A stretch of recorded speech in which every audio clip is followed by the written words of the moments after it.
하나님 말씀 요한복음 21장을 보겠습니다.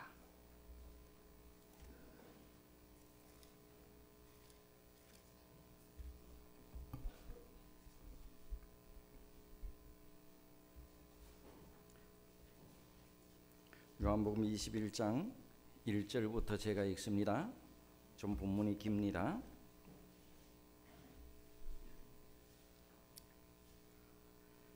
그 후에 예수께서 디베랴 바다에서 또 제자들에게 자기를 나타내셨으니 나타내신 일이 이러하니라.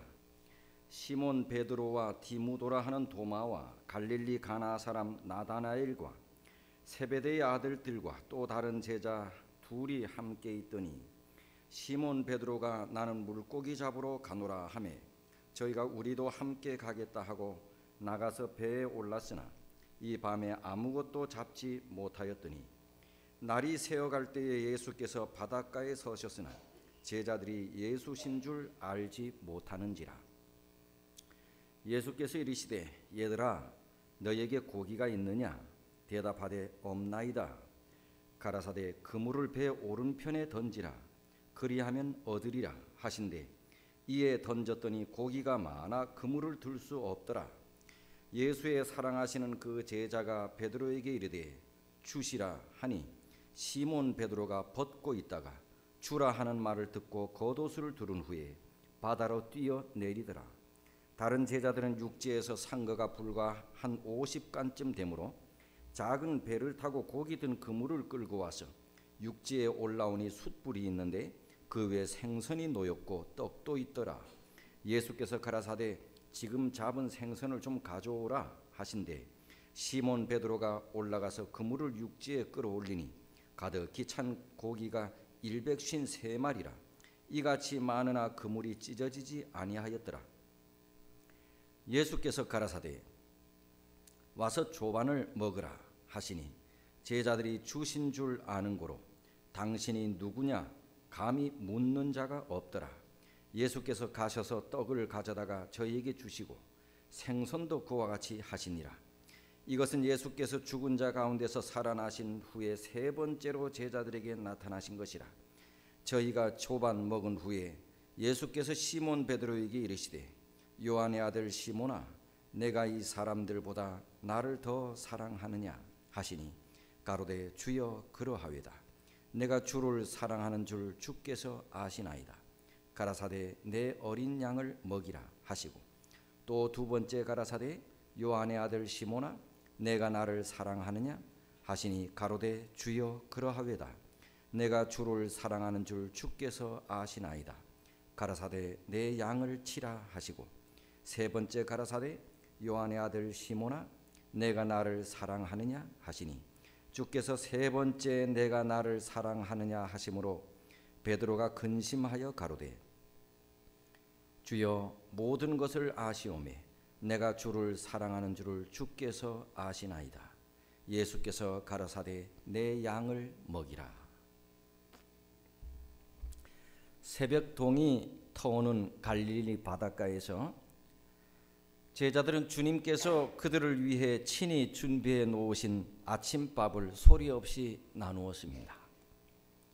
누구 한 사람 말을 꺼내는 사람이 없었습니다. 그들은 하나같이 침묵하면서 밥이 입으로 들어가는지 코로 들어가는지 아주 침묵이 흘렀습니다. 들리는 것이라고는 바닷가에서 부서지는 파도 소리뿐이었습니다.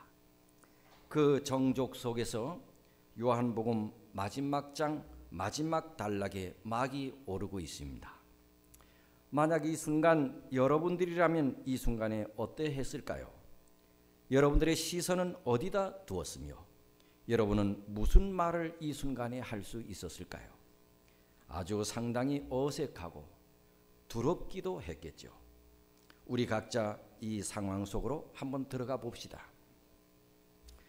내가 3년 동안 밤잠을 설치면서까지 먹여주고 입혀주었고 나의 마지막 심장 속에 남아있는 진액이 다 하기까지 혼신의 힘을 다해서 내가 아는 모든 것을 다 전수해 주었던 나의 수하들이 나를 배신했습니다. 그것도 가장 이 제자들의 도움이 필요로 되는 결정적인 순간에 나를 배신했습니다. 공개석상에서 나를 욕하고 심지어 나를 저주하면서까지 나를 배신했습니다. 내가 자기들에게 해준 것이 얼만데, 내가 자기들에게 해준 것이 얼만데 그들이 그렇게 나를 욕하고 저주하면서까지 나를 배신했습니다. 3년 반 동안에 나는 내 몸속에 진액이 하나도 남아있지 않을 만큼 그들을 위하여 내가 가진 모든 것을 다 퍼부었습니다. 그러나 그들은 나를 욕하고 저주하면서 나를 배신했습니다.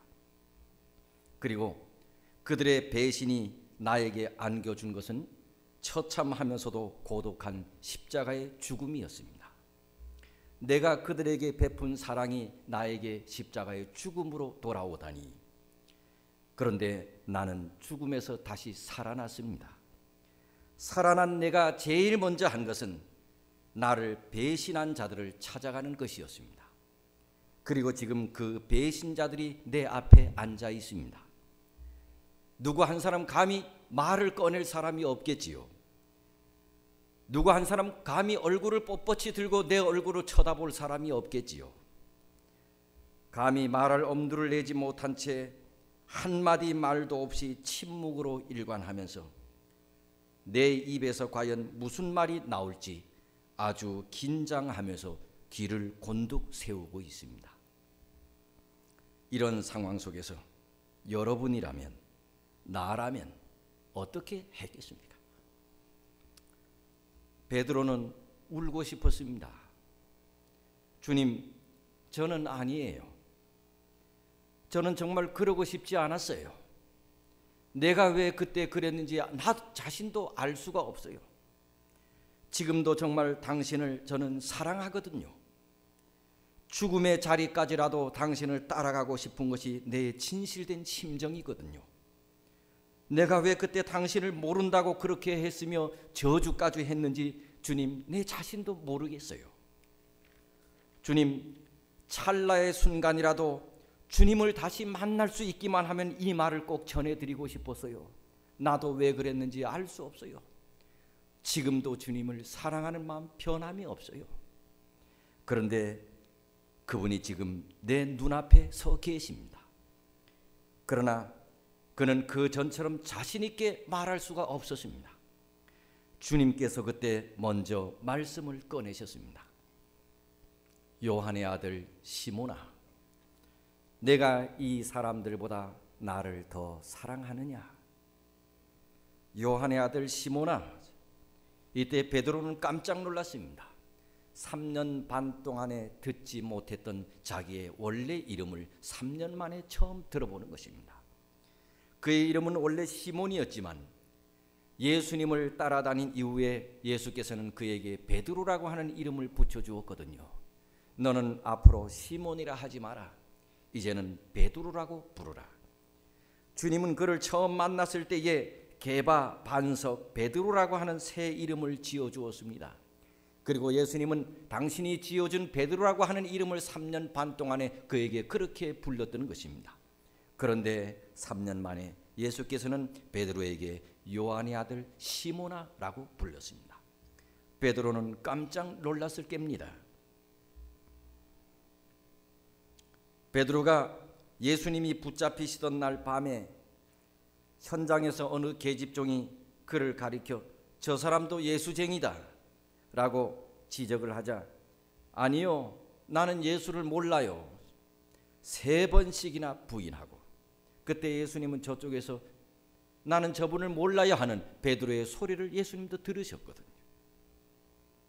두 번째, 저 사람 분명히 예수쟁이다, 나는 저 사람 몰라요,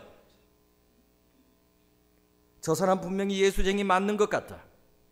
사람이 한 번 묻고 2번 묻고 3번 물으면 갈수록 강도가 약해져야지, 한 번 묻고 2번 묻고 3번 묻는다고 하는 얘기는 다 안다는 얘기인데, 3번째는 저주까지 하면서 예수를 부인한 부끄러운 베드로의 옛날의 그 본색을 드러내기 위해서, 부끄러운 베드로의 행위를 생각나도록 하기 위해서 베드로의 옛날 이름을 사용했다는 것이 학자들의 해석이기도 합니다.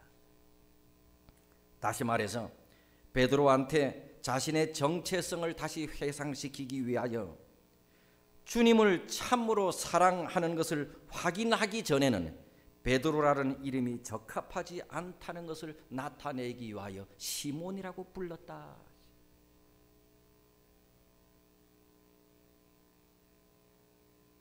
너 정말 베드로 맞느냐? 너 정말 베드로 맞느냐? 아니면 여전히 시몬이냐? 이걸 알려주기 위하여 그렇게 불렀다. 너가 3년 반 동안 나하고 생사고락을 같이 하고 운명의 자리에까지 같이 가겠다고 그렇게 다짐했던 베드로 맞느냐? 아니면 시몬이냐? 너가 그렇게 오랫동안 이 제7일 안식일 예수 재림교회 믿음 생활을 하고 그렇게 살아왔는데 회개한 이후의 석수가 맞느냐? 변화되기 전에 그 석수 그대로냐? 그걸 일깨워 줬단 말입니다. 내가 이들보다 나를 더 사랑하느냐? 나를 더 사랑하느냐? 그래서 이 제목에 보면 내가 나를 더 사랑하느냐? 내 의도하고 조금 틀립니다. 더를 더 강조했으면 좋았을 텐데 더 사랑하느냐? 평상시에는 맞아요. 오늘은 안 맞아요. 더 사랑하느냐?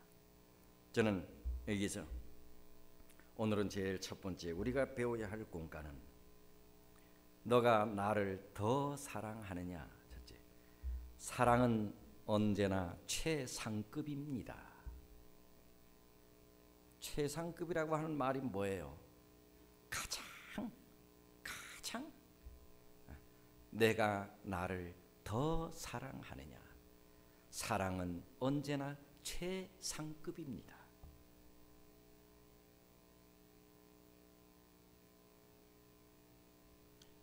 저는 제 교회에 나오는 온 성도들을 다 사랑합니다. 제 부인도 사랑합니다. 제 교회 성도들을 사랑하지만 제 부인만큼은 사랑하지 않습니다. 이 세상에서 저는 제 부인을 최고로 사랑합니다. 최상급입니다. 내가 정말 내 아내를 사랑한다면 이 세상 누구보다도 최고로 사랑해야 합니다. 우리 최 목사님이 사모님을 사랑한다면 사모님과 같은 사랑을 주는 또 다른 여자가 있으면 안 됩니다. 그거는 최상급이 아닙니다. 그러나 사랑은 언제나 최상급입니다. 내가 이들보다 나를 더 사랑하느냐? 이건 세 가지 의미가 있습니다. 내가 이들보다, 이 영어 성경에는 them이라고 나오는데 them은 이 세 가지 의미가 여기 포함되어 있습니다. 내가 이들보다 나를 더 사랑하느냐? 내가 여기 있는 사람들이 나를 사랑하는 것보다 너가 나를 더 사랑하느냐? 내가 이 사람들이 나를 사랑하는 것보다 내가 나를 더 사랑하느냐?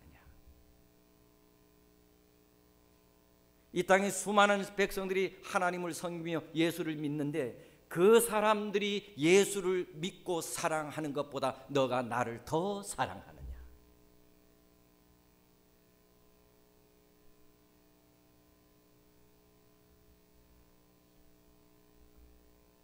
두 번째는 내가 이들보다 나를 더 사랑하느냐?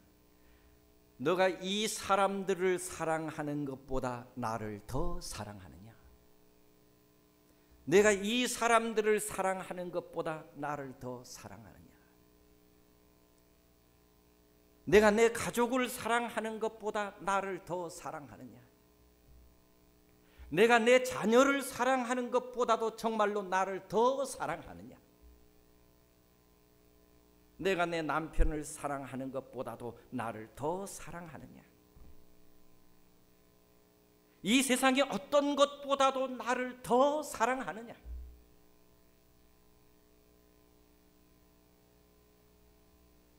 셋째는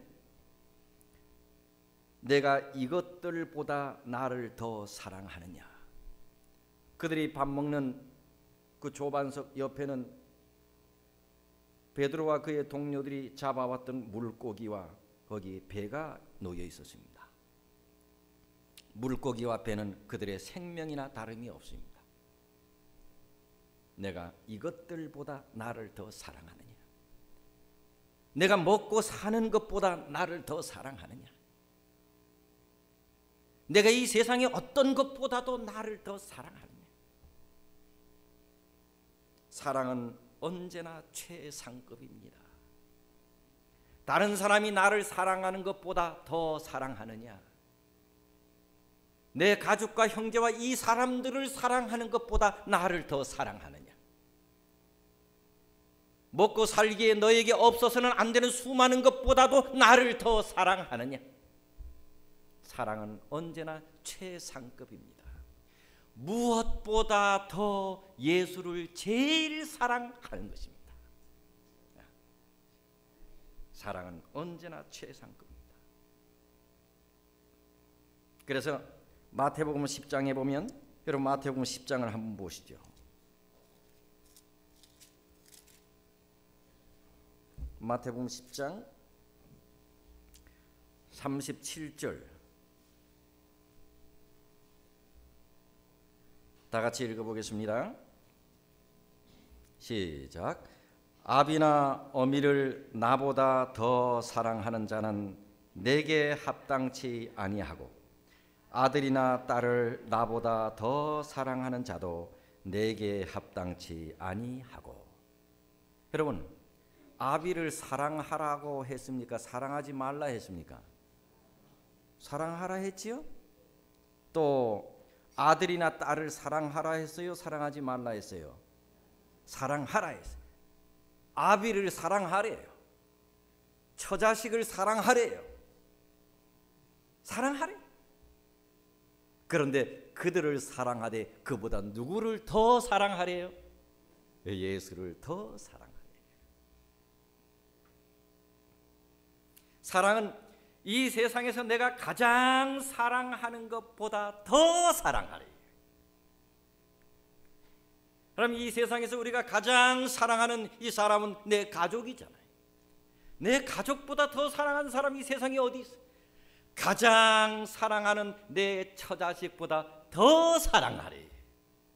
예수님을. 이게 사랑. 진실로 예수님을 사랑하고 예수님을 따르면 세상 즐거움 다 버리고 세상 자랑 다 버려요. 정말로 예수님을 사랑하면 세상의 명예보다, 세상의 물질보다, 세상의 영광보다 주님을 더 사랑해야 한대. 여러분, 이렇게 들으니 번뜩 생각나는 노래 혹시 있으세요? 뭐가 있어요? 그럼 또 한번 불러봐야겠죠? 몇 장일까요? 어떻게 그렇게 잘 알지? 전도사? 그러니 알지. 전도사는 모든 걸 다 아는 게 전도사입니다. 그게 다 알지. 424장. 혹시 피아노 반주 한번 좀 해주시겠어요? 424장. 주 예수보다 더 귀한 것은 없네.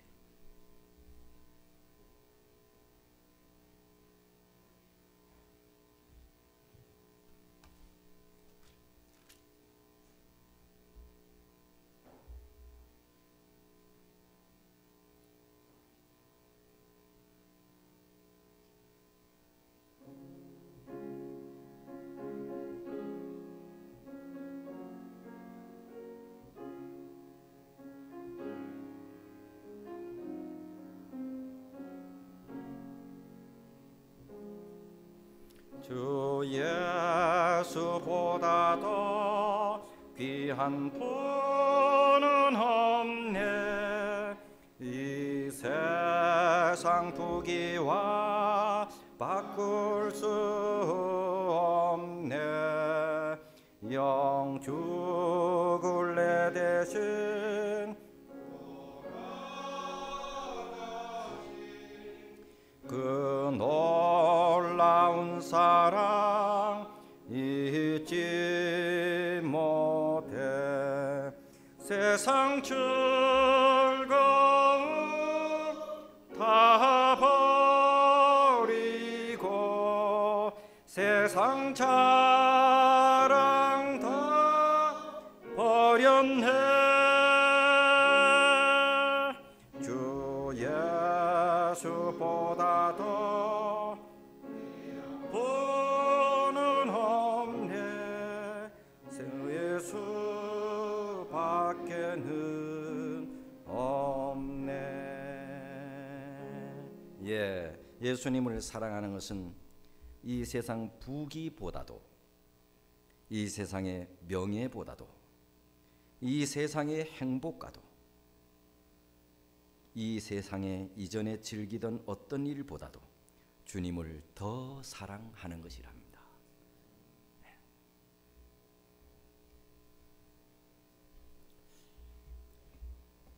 오늘 아브라함의 삶 속에서 가장 위대한 장면을 꼽으라 그러면 우리가 이구동성으로 다 이삭을 제물로 바친 것을 얘기하잖아요. 이삭은 하나님께서 아브라함에게 줄 수 있는 최대의 축복이었습니다. 100세에 낳았습니다.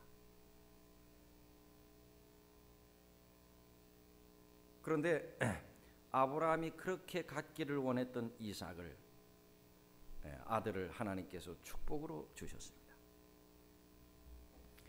아브라함에게 있어서 이삭은 자기 생명보다도 더 소중했습니다.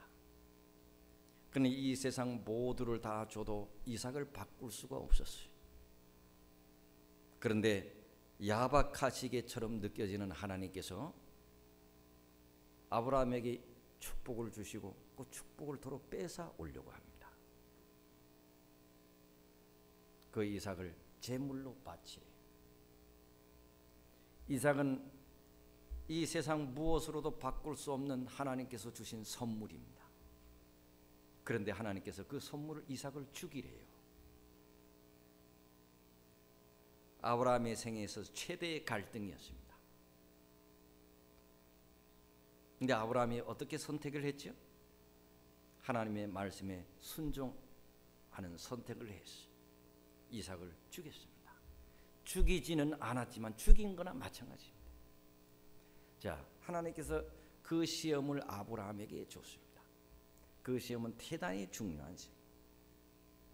하나님께서 주신 축복을 더 사랑하느냐, 축복을 주신 하나님을 더 사랑하느냐. 하나님께서 주신 아주 소중한 축복을 더 사랑하느냐, 축복을 주신 하나님을 더 사랑하느냐. 하나님께서 이걸 알기를 원하셨어요. 하나님께서 됐다.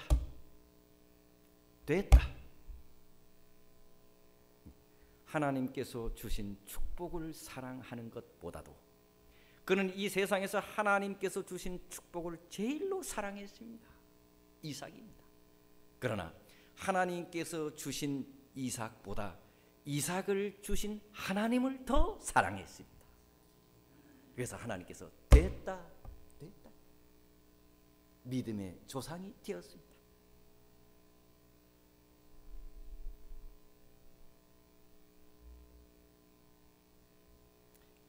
오늘날 많은 하나님의 백성들이 하나님께서 주신 축복을 주신 하나님보다 더 사랑하는 그리스도인들이 참 많습니다.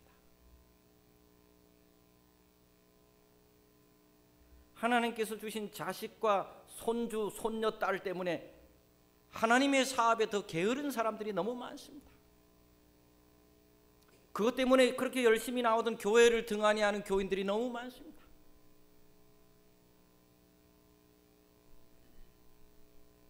하나님께서 내가 하는 사업에 복을 주셔서 축복을 줬더니 그 축복 때문에 하나님을 멀리하고 교회를 멀리하는 사람이 너무 많습니다. 축복을 주신 하나님보다 하나님이 주신 축복을 더 사랑하는 사람이 너무 많다 이 말입니다.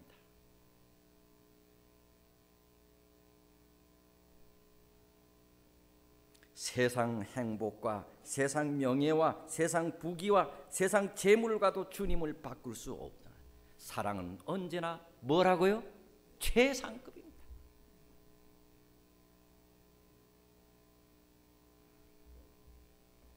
내가 나를 더 사랑하느냐? 여기서 말씀하시는 또 다른 의도는 너 자신을 사랑하는 것보다 나를 더 사랑하느냐 하는 질문이기도 합니다. 사랑하면 자존심도 꺾을 수 있습니다. 사랑하면 자존심도 꺾을 수 있습니다. 손해보는 것 같고 아깝다고 생각하면 아직 사랑하는 것이 아닙니다. 앞뒤를 재가면서 다가간다면 사랑이 아닙니다. 내가 이렇게 하다 보면 좀 손해보는 것 같고 이성을 잃는 것 같고 하나님 믿는데 너무 광신적이 아닌가 이렇게 생각한다면 그때부터 내 사랑은 변질된 사랑입니다. 사랑은 내 모든 것을 다 주고도 모자라서 미안한 마음일 뿐입니다. 이게 사랑입니다. 사랑은 내가 가진 모든 것을 다 주고도 더 못 줘서 미안한 마음, 이것이 사랑입니다. 주님이 우리를 그렇게 사랑하셨습니다. 주님은 당신이 우리에게 줄 수 있는 모든 것을 다 주셨습니다. 더 이상 줄 것이 없어서 미안한 마음이 있었습니다. 이것이 주님이 우리를 사랑한 사랑입니다. 이것이 사랑입니다. 사랑은 소비하는 것입니다. 소비하는 것을 낭비하는 것이라고 생각한다면 그건 변질된 사랑입니다. 계산적인 사랑입니다. 성도를 방문하고 영혼을 방문하는 시간을 아깝다고 생각하면 이미 나는 주님을 사랑하는 것이 아닙니다. 어려운 사람 돕는 것을 내 재물에 손해본다고 생각하는 것은 이미 사랑이 아닙니다. 사랑은 내가 가진 것을 다 주는 것입니다. 손해보지 않으려고 하는 것은 이미 사랑하는 것이 아닙니다. 주님은 우리에게 말합니다. 너가 나를 더 사랑하느냐? 내가 나를 더 사랑하느냐?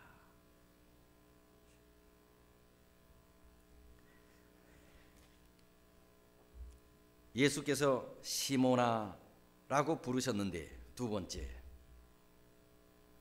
시몬아 내가 이들보다 나를 더 사랑하느냐? 사랑은 둘째, 과거에 대하여 묻지 않고 아픈 것을 들추어내지 않습니다.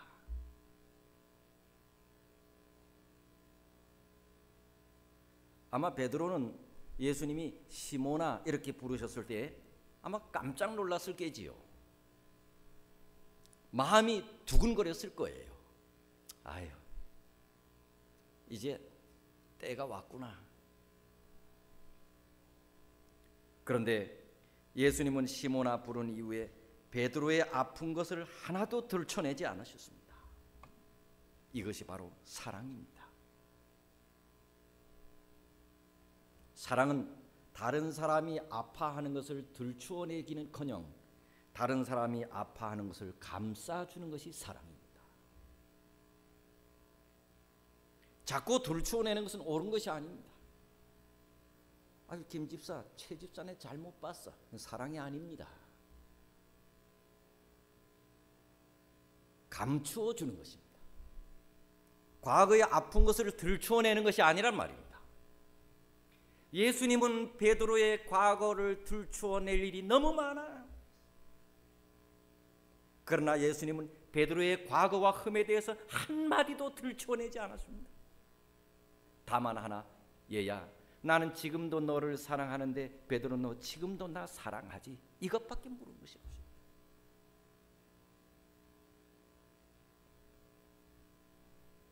3번씩이나 부인하는 돌이킬 수 없는 실수 때문에 부활하신 예수님을 뵙고도 제자됨을 포기하고 싶고 기가 죽어 있는 베드로인데, 예수님은 그런 베드로를 찾아가셨어요. 그리고 베드로를 만났습니다. 자기를 죽게 만든 베드로, 배신자 베드로 앞에 섰습니다. 배신자 앞에 선 예수님은 그의 배신자 앞에서 그의 과거를 한마디도 묻지 않았습니다. 비판도 하지 않았습니다. 옛날과 똑같이 대해줬습니다. 누가복음 15장 탕자의 비유가 있는데, 탕자가 아버지 재산을 다 날려버리고 집으로 빈털터리 거지가 돼서 돌아왔습니다. 만일 아버지께 돌아온 탕자에게 이 아버지가 그가 아파하는 점을 건드렸다면, 얘야, 내가 너에게 준 돈 내가 어떻게 번 돈인지 아냐? 고작 그 돈을 그렇게 여자 고수톱치고 이런데 그걸 그렇게 쉽게 날린단 말이냐? 너가 사람이냐? 내가 너를 그렇게 키웠냐? 너 정말 내 아들 맞느냐? 그의 아픈 점을 건드렸다면 이 탕자는 다시 발길을 돌려 세상으로 떠났을 것입니다. 오늘 예수님도 베드로에게 그의 아픈 과거를 물으셨다면, 베드로 너 어찌 그럴 수 있느냐? 나를 부인해? 내가 3년 동안 내게 베푼 거 너 정말 모르냐? 너가 어찌 사람이 그럴 수 있느냐? 사람이라면 그렇게 할 수 없지. 그것도 3번씩이나? 그것도 나를 저주하면서 너 어찌 정말 그럴 수 있느냐? 예수님이 한 말씀만 했다면 베드로는 주님, 나는 죄인입니다, 나를 떠나소서라고 결정적인 말을 하고 그는 세상으로 떠났을 것입니다. 베드로는 면목이 없는 입장이었거든요. 그러나 주께서 그의 과거를 전혀 묻지 않았습니다. 그것이 베드로는 감히 예수님을 사랑할 수 있었고 그 얼굴을 바라볼 수 있게 만든 것입니다. 그것이 조금 전에는 베드로가 예수님의 얼굴을 보기 위하여 그의 얼굴을 들 수 없었던 것은 죄책감 때문이었는데, 조금 전에는 그의 얼굴을 들을 수 없었던 것은 죄책감 때문이었는데, 지금 그의 얼굴을 들고 멍하니 예수님의 얼굴을 쳐다볼 수 있는 것은 주님의 사랑에 대한 감격 때문이었습니다.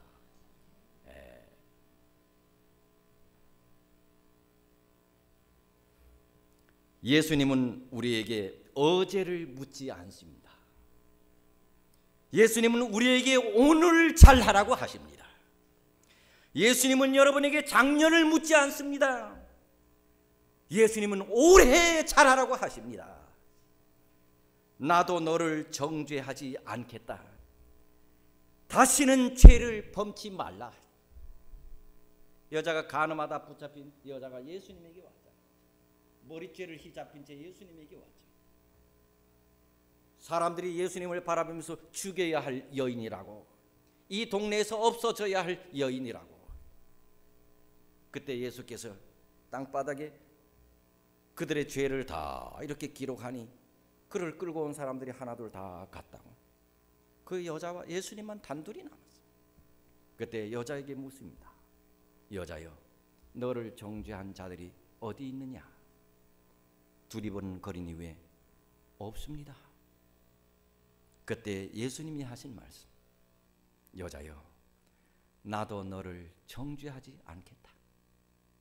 그러니 가서는 다시는 죄를 범치 말라. 내가 믿는 예수님은 바로 이런 분입니다. 너무나 멋있지 않아요? 여자여, 나도 너를 정죄하지 않겠다. 그러니 가서는 다시는 죄를 범치 말라. 주님은 어제 우리에게 어떻게 했는지 묻지 않습니다. 오늘 잘하라고 하십니다. 지나온 2010년 어떻게 살았느냐 묻지 않습니다. 새로 돌아오는 2011년 잘하라고 하십니다. 사랑은 과거를 묻지 않습니다. 사랑은 과거를 덮어주는 것입니다. 우리 사람이 다 흠이 있잖아요. 제가 이 네쿠타이하고 여선이 목사지 내 믿음이 목사가 아니잖아요. 저도 다 흠이 있는 사람이잖아요. 저도 모자라는 사람이잖아요. 다 우리가 모자라잖아요. 하나도 채 못 되는 사람들이잖아요. 그러니 누가 누구를 뭐라 해요. 서로 감싸주고, 이것이 사랑이다. 과거를 뒤집어 꺼내는 것이 사랑이 아니다. 목사님, 그 집사님 몰라서 그렇지요. 옛날에 어떻게 했는지 아세요? 사랑이 아니다 말입니다. 예수님은 한마디도 베드로의 과거를 들춰내지 않았대요. 이것이 우리가 본받아야 할 예수님의 사랑이다.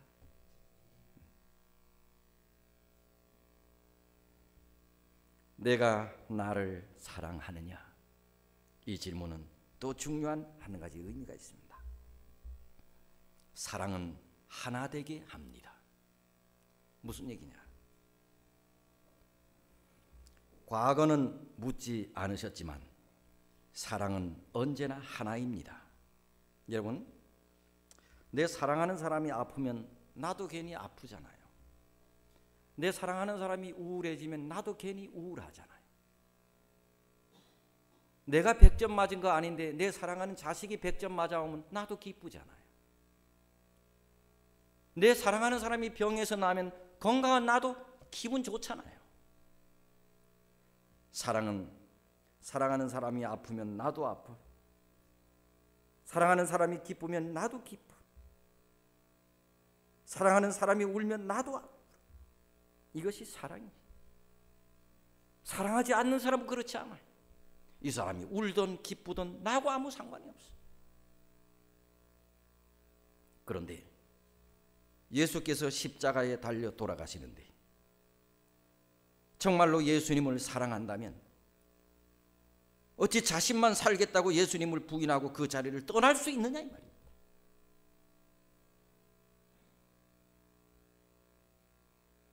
그런데 베드로는 떠났습니다.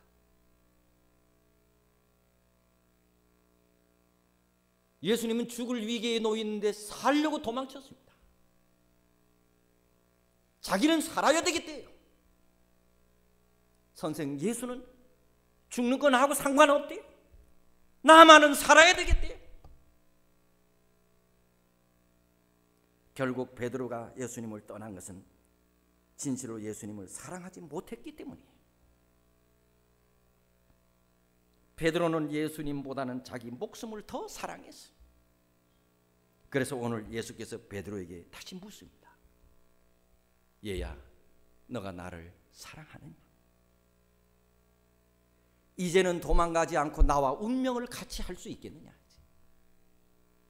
베드로야, 이제는 나와 운명을 같이 할 수 있겠느냐? 이제는 너 정말 나를 사랑하느냐? 나와 운명을 같이 할 수 있겠느냐? 이제는 도망가지 않을 수 있겠느냐? 내가 가는 곳에 너도 이제 갈 수 있겠느냐? 너 나를 사랑하느냐? 사랑은 운명을 같이 하게 합니다. 사랑은 하나 되게 만든다고. 사랑은 운명을 같이 합니다. 사랑은 생명을 바칠 정도로 용기를 더하게 합니다. 사랑은 주님 좋아하는 것 나도 좋아하고, 주님이 싫어하는 것 나도 싫어하고, 주님이 울 때 나도 울고, 주님이 사랑하는 것 나도 사랑하고, 주님이 원하는 뜻 나도 그 뜻하고, 이럴 만큼 내가 나를 이제 사랑하느냐? 내가 가는 곳 이제 너도 갈 수 있겠느냐? 내가 좋아하는 것 할 수 있겠느냐? 내가 싫어하는 건 너도 싫어하겠느냐? 내가 이루려고 하는 사명 너도 그 사명 이루기 원하느냐? 너가 나를 사랑하느냐? 그래서 예수님은 베드로에게 하나를 물으신 것입니다. 내가 나를 사랑하느냐? 이 한마디 말씀이 얼마나 깊고 심오한 뜻을 가지고 있는지 모릅니다. 내가 나를 사랑하느냐? 사랑하는 것만으로 충분합니다. 사랑해야 일할 수 있습니다. 사랑해야 지혜도 생깁니다. 사랑해야 능력도 생깁니다. 사랑해야 하나님의 일을 할 수 있도록 힘을 얻게 됩니다. 내가 나를 사랑하면 내 양을 먹이라. 주님을 사랑하지 않으면 주님의 양을 살리기는커녕 죽일 수도 있으니까 주님의 제자가 되는 조건은 사랑하는 것만으로도 충분합니다. 주님의 사업의 동력자가 되는 자격은 주님을 참으로 사랑하는 것입니다. 그 조건만으로 충분합니다. 내가 나를 사랑하느냐? 말씀을 마치겠습니다.